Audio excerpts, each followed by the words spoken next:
Hey folks, welcome to Verified Investing. My name is Gareth Soloway, Chief Market Strategist here. In today's video, we have to focus in on Bitcoin as it has broken the neckline of a Head and Shoulders. In this video, I'll teach you about a Head and Shoulders, how to calculate the target once the neckline breaks. It gives you an accurate, exact measured move, and we'll look at the potential for if that's a buying opportunity. All right, so let's take a look at the chart here.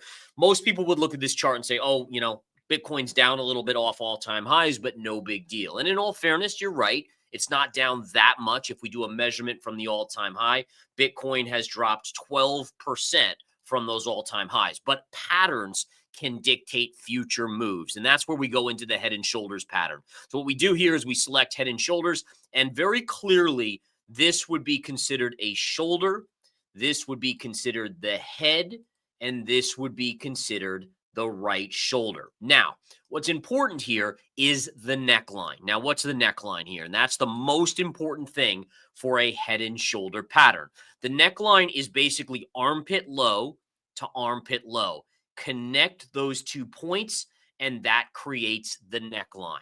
Okay, so think about that in whatever way that makes sense, but that again is the key to watch. So, what we know is that in Head and Shoulders patterns, if they don't break the neckline, honestly, the pattern means almost nothing. It's all about, in other words, the pattern triggers only when the neckline breaks. Now, a lot of people get this wrong in technical analysis. They see a general formation and they're like, oh, that's bearish. Not really. In other words, it must trigger. Like a Head and Shoulders that is just forming, it could negate itself and go right back up. It's when it triggers that it has some teeth. So in this situation, what triggers it? Any close below the neckline. So here we've closed below the neckline. The neckline was around 110,700 based off this neckline here. We closed below that yesterday. Now we're getting a small bounce today, but as long as price stays below that neckline, this pattern is fully engaged. And when I say engaged, it means that it has a high probability of continuing lower, which would be to target. Now, how do you select or how do you figure out the target? The target's actually pretty easy to figure out in a Head and Shoulders pattern.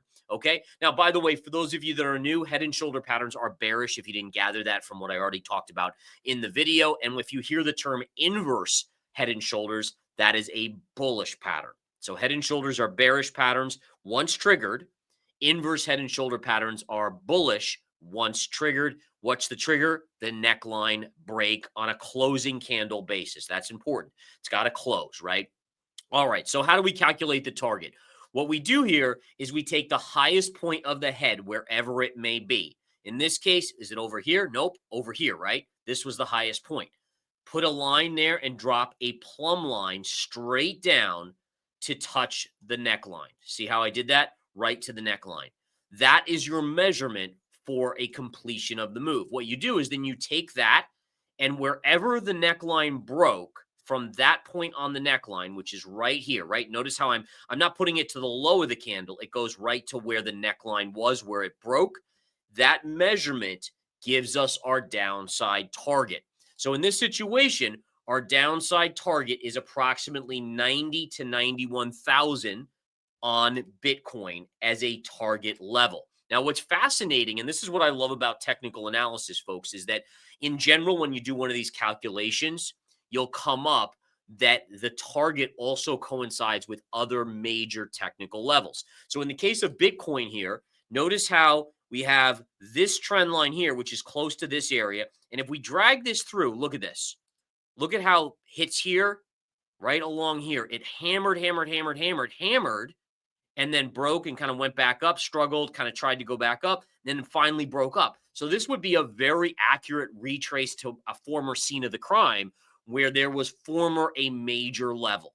And that's so fascinating to me to see how it's the calculation is a numbers calculation. It's a measured move essentially, but it also usually coincides with a former major level. And that, my friends, is the essence of it. So what we have here is a likely downside move on Bitcoin to about 90,000 to 91,000.